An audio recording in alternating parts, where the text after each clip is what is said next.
C'est le temps pour la conférence de clôture, Marge et espace, des voies transformatives pour réinventer les soins primaires. Notre conférencier est Jean-Louis Denis. Il est professeur titulaire à l'Institute of Health Policy Management and Evaluation de l'Université de Toronto, titulaire de la chaire de recherche de l'Ontario sur les politiques de santé et le design des systèmes.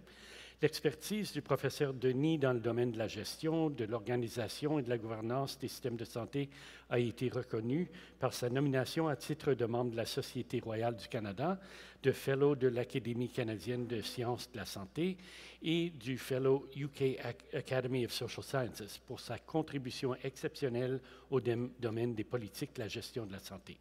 Ses travaux de recherche portent notamment sur l'émergence des systèmes de santé apprenants et sur la capacité transformative des systèmes de santé. Professeur Denis. Oui, bonjour, merci de l'invitation. Je suis tout à fait conscient que je suis entre le repas, vos autres obligations, là, juste avant. Et je suis aussi convaincu que là où je vais bien réussir, c'est que je vais battre Mme Jonca sur la question des problèmes de cordes vocales. Sur ces mots, ça devrait se passer quand même. Je commencerai par remercier Jean pour l'invitation et les organisateurs, Nancy et son équipe, qui, je crois, font quelque chose qui a énormément d'impact, qui est assez unique et aussi qui est extrêmement efficace pour mélanger des univers, ce qu'on a vu depuis 2 jours. Là, je suis dans l'introduction, je dirais, ce qui me peut-être pour démarrer, puis à la lumière des discussions qu'on vient d'avoir, c'est une leçon qu'on a apprise de l'expérience dans différents pays des systèmes publics de santé, c'est qu'ils ont une efficacité pour faire différentes choses, c'est bien documenté, mais ils ont aussi une limite où ils sont relativement faibles pour faire face aux inéquités de santé au sens large. Ils ne sont pas construits pour ça, ils n'ont pas tous les leviers. Je vais m'inscrire plus sur ce terrain-là, qui était le terrain, si j'ai bien compris, depuis hier matin, qui était largement occupé par le symposium. La deuxième chose, et c'est une hypothèse, mais malheureusement, elle est souvent vérifiée, c'est que malgré des états positifs de santé qui peuvent être constatés, on vit dans des sociétés à degrés variables, quand on se compare au niveau international, qui sont à risque d'amplifier la marginalisation, l'équité, ce que j'appellerai plus tard l'exclusion sociale.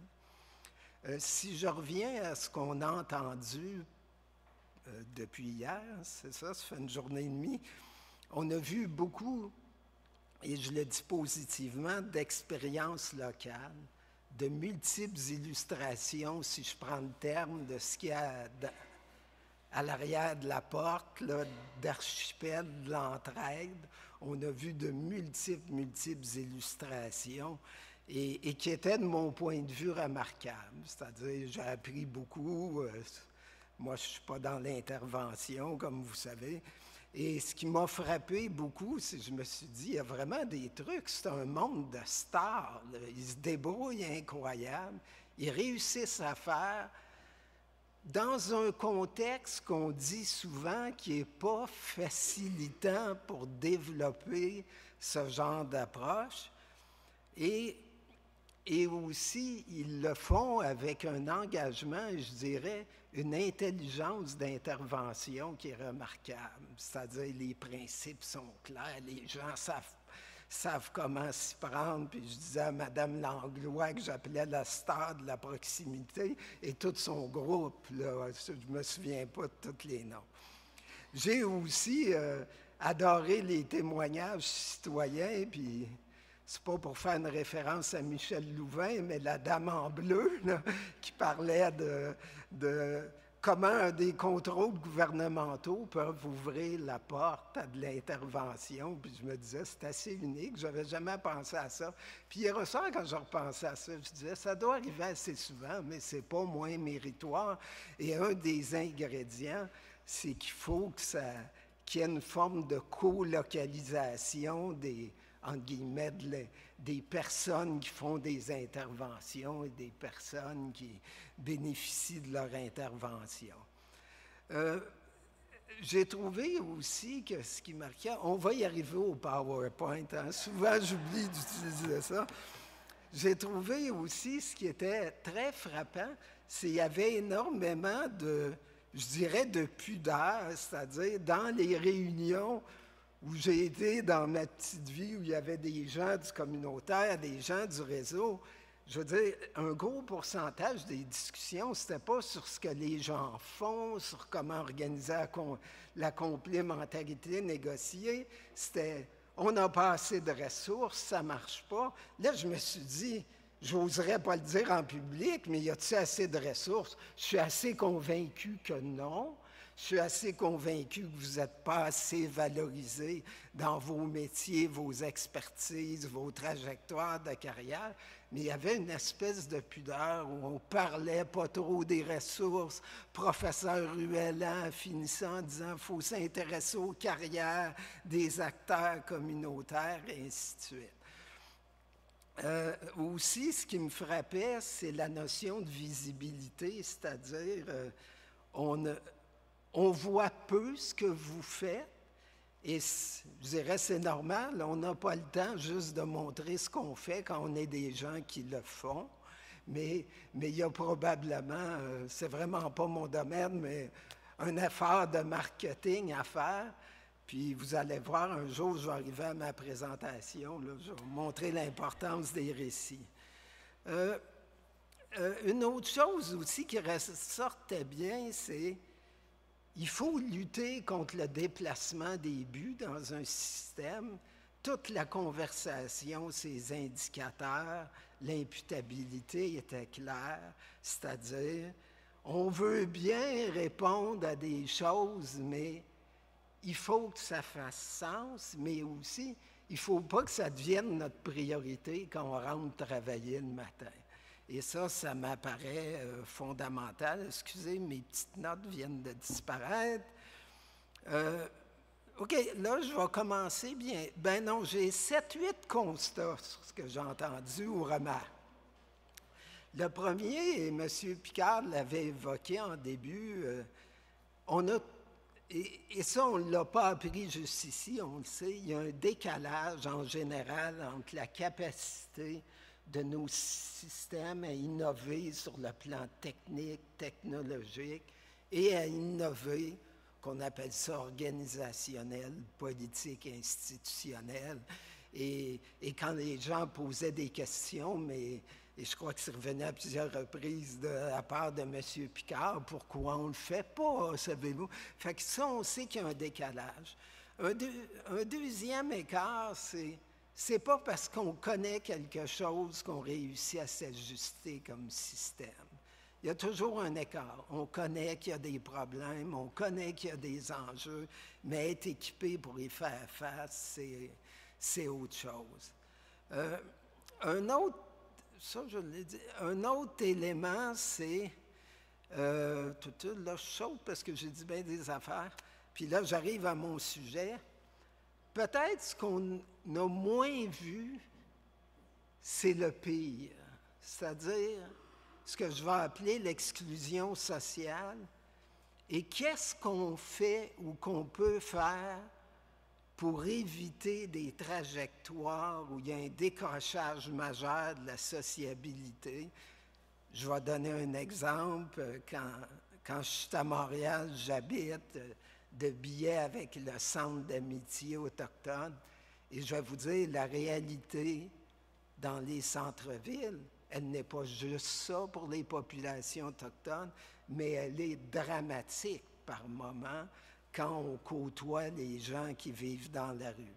Et là c'est certainement un défi, pas juste dans nos sociétés et pas juste à l'égard de cette communauté, c'est un défi de trouver comment faire pour minimiser ce genre de situation extrême. Et mon propos, quand je préparais ça, je me suis dit, là, on va quitter les intuitions, Quand je préparais ça, je me suis dit, j'aurais absolument plus rien à dire. Après une journée et demie que tout le monde parle de l'intervention locale, fait que j'avais pas le choix de me placer plus au niveau macroscopique. Et le titre, marge, c'est marginalisation, exclusion sociale. Espace, c'est comment configurer des mécanismes sociaux et politiques qui peuvent permettre de créer un contexte plus facilitant pour le métier que vous avez et vos pratiques que vous faites depuis hier. Je vais commencer la présentation, c'est pas drôle de dire ça, par de quoi parle-t-on? Après, je vais vraiment aller rapidement. Nancy a présenté les données, des données hier là, qui couvraient en partie ce que j'appelle l'exclusion sociale. Après, je vais proposer 2 voies possibles d'exploration pour minimiser sur le plan politique la probabilité d'émergence de phénomènes d'exclusion sociale. Je vais faire un petit bout sur les menaces à la société inclusive et ses implications pour la santé et je vais conclure si vous êtes encore là. De quoi parle-t-on? L'OMS a comme 3 trucs quand on parle des soins primaires. Les classiques, services de santé complet intégrés, politique et mesures dans plusieurs secteurs pour agir ces déterminants de la santé. On va se situer en partie plus là, mais en étendant les implications et implications citoyennes pour la participation sociale. Évidemment, c'est toujours en background et la dernière intervention le montrait. C'est un colloque sur l'innovation sociale. L'innovation sociale, ici, c'est la définition du réseau québécois. Il y a celle de la Commission européenne, je crois, qui a été utilisée ici.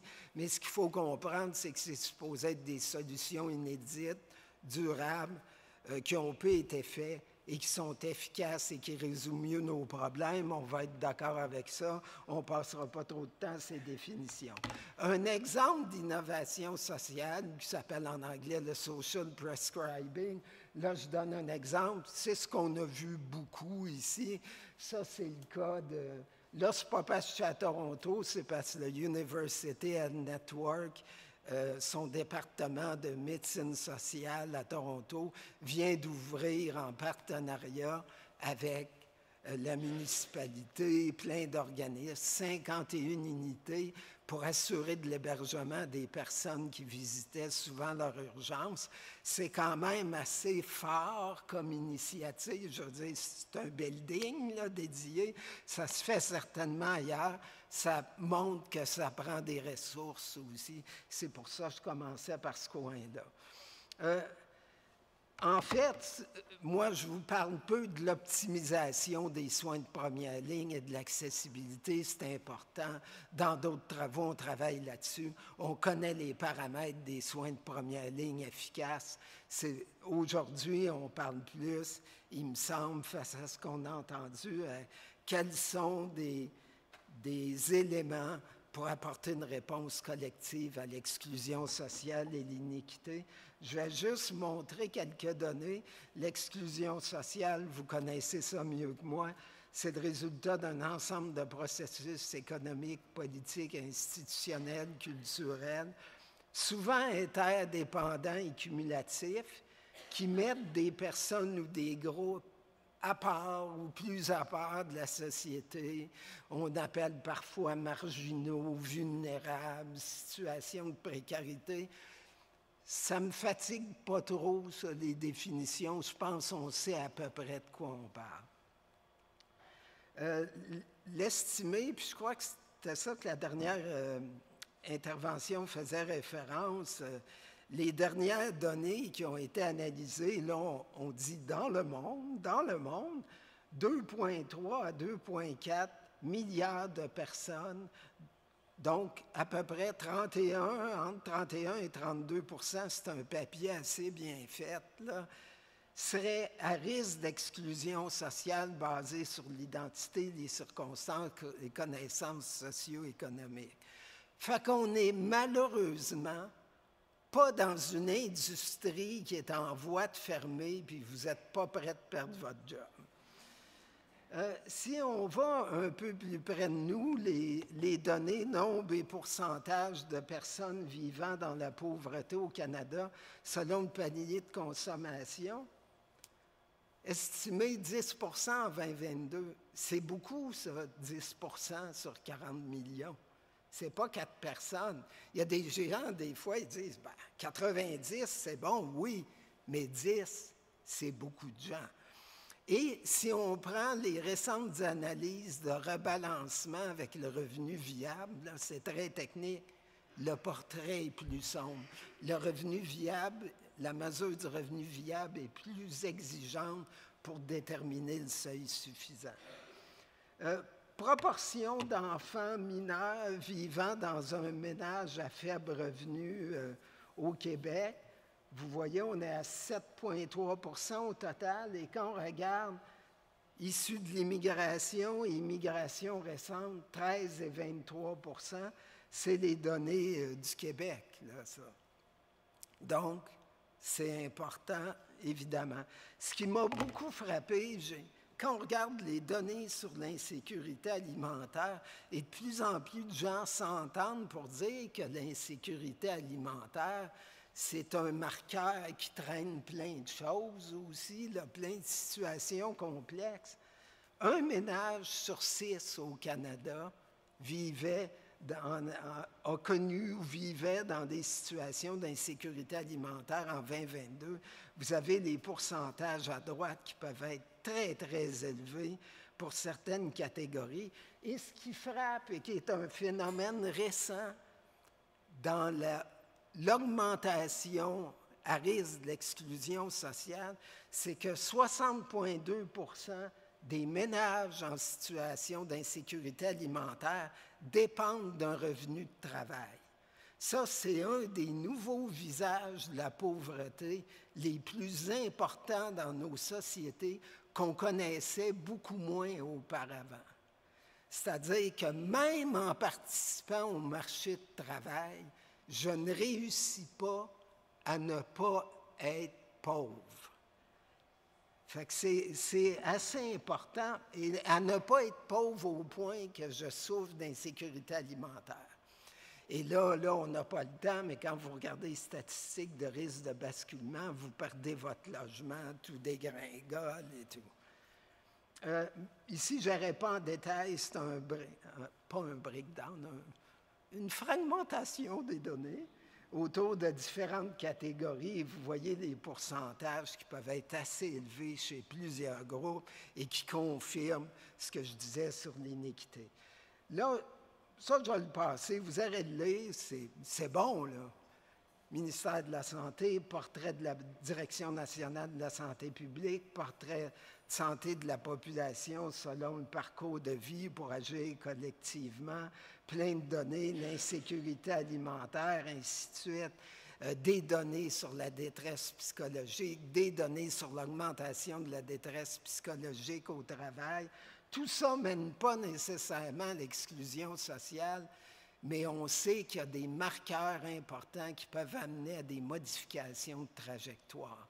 Et les gens qui ont souligné l'importance d'une perspective longitudinale, c'est super important parce qu'on ne sait jamais où sont les points d'inflexion d'une trajectoire qu'on pouvait juger qui était intégrée et puis que ça roulait. Je vais passer ces données-là. Nancy les a présentées sur l'itinérance. Je vais juste prendre une seconde. Il y a une corrélation qui est bien établie entre l'augmentation de la marginalisation, de l'exclusion sociale, la probabilité d'être dans cette situation-là et la progression de l'augmentation de la concentration de la richesse. Juste ce matin, qu'est-ce qu'on voyait là, dans des indicateurs? Les plus gagnants en termes monétaires de nos sociétés en 2019 et aujourd'hui ont augmenté 56 fois plus vite leur salaire que d'autres catégories. Ici, on a des données, c'est l'économiste français Thomas Piketty, qui est un un petit rusé des données, là, puis qui a fait les analyses comparées internationales, prend ici 4 pays anglo-saxons. Et l'annexe technique de son ouvrage, il y a ce tableau-là, et elle montre, on voit dans ces 4 pays-là, là à droite, quand ça lève, puis là, il y a 2010, puis ça a augmenté depuis. Là, j'ai d'autres tableaux, mais vous voyez sur un siècle une baisse de la concentration de la richesse chez des groupes de population plus réduits et une augmentation. Et c'est extrêmement important à garder en tête pour la suite, c'est-à-dire vraiment avec humilité, qu'est-ce qu'on fait avec ça? On agit localement, super. Est-ce qu'on va continuer à produire l'exclusion sociale, la marginalisation, la pauvreté pour accroître votre secteur d'intervention? Personne ne veut ça ici. Personne. Il y a 2 voies qui sont évoquées et je reviendrai. Et là, on ne s'était pas parlé, si je me souviens, la première phase de M. Picard, c'était de dire les idées sont importantes pour l'innovation. Et la notion d'idée en politique a été beaucoup étudiée autour de la notion de récit institutionnel. Puis je vais vous donner des exemples. Comment on pense un système? Comment on en parle? Comment on voit sa vocation et tout ça? Et deuxième partie, je vais utiliser aussi les travaux de sociologues américains sur l'imaginaire collectif social pour plus humblement, illustrer la mécanique du discours et ses effets d'exclusion en prenant le cas du néolibéralisme contemporain. Si on va au niveau des récits institutionnels, je dirais une star de la politique de santé au Canada, c'est Mme Caroline Towey. Elle a étudié les histoires, les narratifs qu'elle appelle en anglais autour des systèmes de santé, US, NHS England, Canada, évidemment, Netherlands et tout ça. Et un de ses constats, c'est de dire la façon dont on parle de la vocation d'un système, c'est extrêmement important parce que ça ouvre ou ça ferme des espaces à l'adaptation et au changement qui ont été souvent soulignés. Par exemple, elle dit, dans l'NHS England, ils ont un discours d'universalité très bien construit qui, avec des hauts et des bas, a servi à parer des attaques là, pour faire court au système, malgré ses difficultés. Aux États-Unis, le programme Medicare, l'histoire qui est un grand programme public, là, il y a des composantes publiques, Medicare et Medicaid aux États-Unis. Le récit qu'on fait de la mission de Medicare, son origine historique et tout, fait que ça a été difficilement transposable, puis ça a rendu l'expansion de Medicaid d'un autre programme public plus difficile. Les détails ne sont pas importants, l'article est passionnant, mais ce qu'elle dit sur le Canada, super. Mais elle dit, on a un narratif qui s'est fait, entre autres, vous le savez, Canadian Health Act, autour du médical et l'hospitalier nécessaire, et l'attachement national à ce discours-là, qui peut être différemment de l'attachement au système, à un système public, mais l'attachement à ce discours-là et la difficulté de l'étendre fait que ça rend difficile de faire autre chose. Ça a été discuté souvent, donc ça va aux provinces, et c'est quelque chose qui est un peu accessoire dans nos systèmes, ce que vous faites. Ça ne veut pas dire que si la capitale n'investit pas au maximum et n'essaye pas. Ça veut juste dire qu'on n'est pas... Notre mindset prédominant, ce n'est pas de faire ce que vous faites, même si c'est fondamental, étant donné les priorités émergentes en société. Une autre façon de regarder ça, c'est s'intéresser à ce qui a été appelé la composante de l'imaginaire collectif d'une société. Et là, j'utilise des travaux de sociologues américains volontairement parce qu'ils sont dans la tradition de l'intégration sociale. Ce n'est pas des marxistes agités, c'est des gens qui s'intéressent à dire qu'est-ce qui se passe dans nos sociétés, puis comment ça influence l'intégration sociale, l'envers étant l'exclusion sociale. Et un imaginaire collectif, puis je vais l'illustrer avec le néolibéralisme après, quelle est la société dans laquelle nous vivons? Comment nous en parlons? Et vous voyez que si on écoute le journal télévisé tous les jours et qu'on voit certains personnages chez nos voisins du Sud, on s'aperçoit que la façon dont on parle d'une société, ça peut avoir énormément de conséquences et légitimer un ensemble de choses qu'on ne souhaite pas. Deuxième chose, comment on interprète son passé et qu'est-ce qui s'annonce pour le futur, vers où on veut tendre. Une société homogène, une société où il n'y a plus d'immigration, ou une société pluraliste, une société ouverte, une société où il y a des mécanismes de participation, une société où il y a des comptes de pouvoir. Ça pose la question aussi, un imaginaire collectif, qui en fait partie, est extrêmement important pour le sujet du symposium. Quels sont les comportements qui vont mériter le respect dans une société? À quelles conditions on va être valorisé? Michel Lamont, une très, très grande sociologue, de mon point de vue, elle s'est intéressée beaucoup à la problématique de la reconnaissance, mais pas du point de vue philosophique, mais du point de vue collectif, sociologique. Puis, avec un collègue politologue, ils ont appliqué ça au cas du néolibéralisme.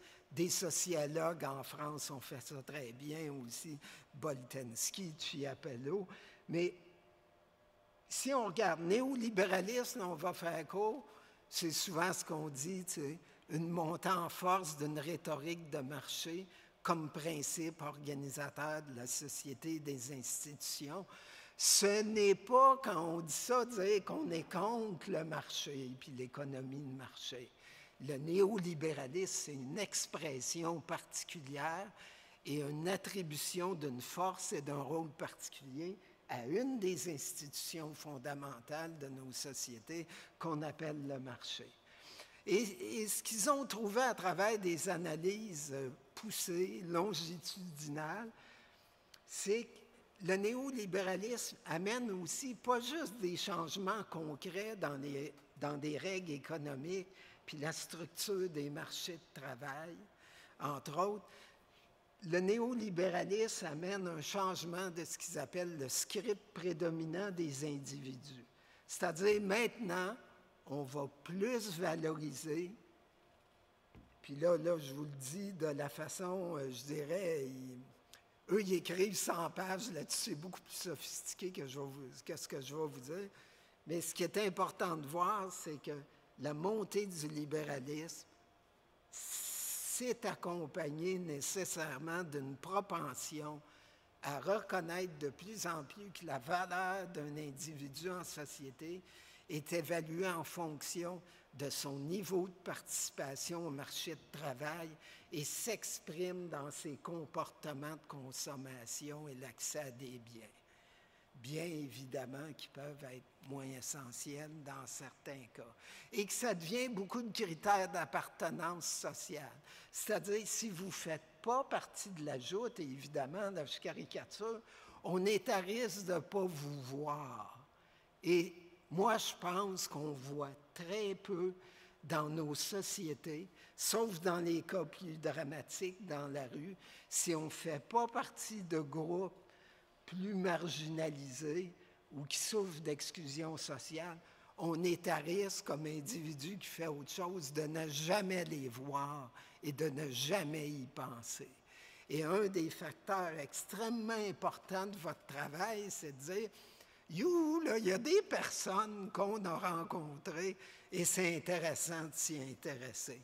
Et Andrew, hier, mettait beaucoup d'emphase sur le principe de base, c'est s'intéresser à l'autre. Les stades, la proximité ont beaucoup parlé d'être en relation. Et donc, dans le portrait qu'ils font du néolibéralisme, ils disent que ce n'est pas juste négatif. Dans plusieurs pays, ça a augmenté la dynamique des marchés de travail, la possibilité de se trouver un emploi, la possibilité d'avoir un revenu, mais qu'en même temps, ça s'est accompagné, surtout dans les pays à haut revenu, par des désavantages croissants pour un segment de plus en plus croissant de la population qui soit, et c'est pour ça que j'insistais sur la statistique d'insécurité alimentaire qui s'accompagne du fait que je travaille, c'est pour un nombre croissant d'individus, même en étant intégrés au marché du travail, on va bénéficier, ce n'est pas le bon mot, de revenus tellement faibles et d'une protection sociale qui a tendance à être plus limitée dans certains pays autour des critères d'éligibilité et de la durée des prestations, qu'on va connaître de plus en plus d'exclusion sociale, même si on peut être en situation de prospérité économique. Et donc, de plus en plus d'individus dans ce qu'on peut appeler la précarité. Et ce qui souligne nettement, c'est un des grands risques, et ça, on le voit avec la montée des polarisations politiques, aussi ceux qui se sentent exclus, les gilets jaunes en France, il y a quelques années, le populisme de droite américain, qui existe aussi au Canada en passant.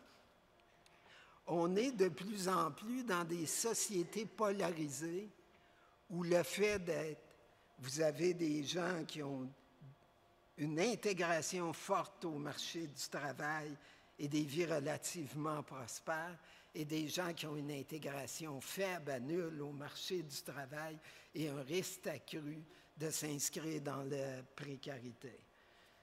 Donc, ce qu'ils appellent un écart croissant entre les participants et non-participants au marché de travail. Et le risque ici, c'est quand se creuse le fossé, puis je vais prendre le terme qui a été utilisé, relationnel, entre les participants au marché de travail et les autres, vous baissez en société le coefficient de solidarité qui est nécessaire pour mettre au monde de nouvelles politiques sociales, aider à les adapter et les étendre. Vous avez un secteur de la société qui est à risque. Là, on est toujours dans des modèles probabilistes, qui est à risque de dire « moi, je suis prospère, je trouve que je paye trop d'impôts, il y a des politiciens qui me le disent. » Là, évidemment, c'est des caricatures. Et peut-être que les politiques sociales, c'est bien, mais peut-être qu'on en donne trop. Et on entend cet argument-là dans certains secteurs de la vie politique où, attention, si on augmente certaines politiques sociales, peut-être ça va freiner l'intégration au marché de travail, ça va pousser tellement les coûts qu'on ne pourra plus assumer. Mais l'analyse de Lamont et collègues est contraire. Plus vous avez du néolibéralisme, plus vous donnez de poids à l'institution du marché, plus vous avez besoin de politiques sociales fortes. Et il cite le cas de quelques juridictions nationales au niveau international qui ont corrélé une augmentation de la protection sociale avec l'augmentation du rôle structurant du marché. Et ce sont les pays qui semblent produire moins d'exclusion sociale malgré la rhétorique et la structuration néolibérale. L'autre, peut-être l'autre petit ingrédient là-dedans, et là, vous voyez qu'on est dans la voie 1, renouveler le récit, c'est-à-dire si un récit néolibéraliste d'imaginaire collectif prédomine, il faut l'accompagner d'un récit fort de politique sociale. Puis il faut que nos narratifs des politiques, chaque fois qu'on ouvre la bouche comme ministre, évidemment, on ne peut pas dicter ça à personne, c'est qu'on dise oui, oui, on vit dans cet environnement-là et même on y adhère, mais on a besoin de penser à l'ensemble de ses conséquences et les prendre sérieusement parce que ça risque de s'amplifier pour un bout. Et on le voit avec les inquiétudes actuelles, il suffit de transformation au niveau des politiques rapides, puis tout le monde s'inquiète du marché, de l'économie, des pertes d'emplois, et ainsi de suite. Un autre aspect, c'est inclure dans ce récit-là politique et institutionnel encore plus explicitement qu'on le fait. Et là, les approches d'intersectionnalité sont importantes. Et qu'est-ce qu'ils nous disent en gros, parce que le temps file, l'argument intersectionnel est de dire qu'on ne mesure pas l'exclusion et la marginalisation uniquement par une position statistique économique, mais elle est construite aux confins d'un ensemble de processus de marginalisation et de discrimination qui peuvent être fortement concentrés chez certains groupes. Les communautés dites racialisées sont un exemple. Et l'intersectorialité montre à travers ces travaux que c'est extrêmement important de regarder ça clairement, explicitement, d'admettre qu'on produit ici des nouvelles couches d'iniquité qui peuvent construire ou amplifier les risques d'inéquité sur le plan économique et l'exclusion sociale. Là, j'avais tout un bout sur la nature politique des institutions, mais je pense qu'on le sait que c'est ça. Hein? On le sait que ce n'est pas neutre puis qu'il y a des mécanismes de sélection qui opèrent. Et l'analyse intersectionnelle de l'exclusion sociale nous dit l'exclusion sociale comme résultat cumulé de multiples situations de discrimination et d'expériences de marginalisation à travers le temps. Et la marginalisation et l'exclusion ne sont donc pas uniquement d'origine économique. Et ça, wow, c'est tellement petit que pour quelqu'un qui a un besoin de lunettes qui ressemblent à des télescopes, là j'ai un défi, c'est les implications de ça, ça veut dire qu'il faut reformuler les récits, merci, les récits institutionnels pour promouvoir l'inclusion comme réponse adaptative au néolibéralisme. Premier cas. Deuxième cas, le renouvellement du récit est nécessaire pour ouvrir à une expansion de la politique sociale. Tant qu'on ne parle pas différemment, ce n'est pas le seul ingrédient, mais on n'ouvrira pas de voie pour dire attention, là, il faut vraiment réajuster nos politiques sociales avec ce qui se passe. Le renouvellement des récits institutionnels doit s'appuyer à terme sur une compréhension élargie de ce qui crée l'exclusion sociale, et elle n'est pas uniquement économique, et des stratégies délibérées doivent être mises en place pour favoriser la participation sociale. Et là, j'arrive à ma deuxième voie. Le timer ici, ça comprend-tu la période de questions? Non? Ah, on a plein de temps. On a un budget temps excédentaire.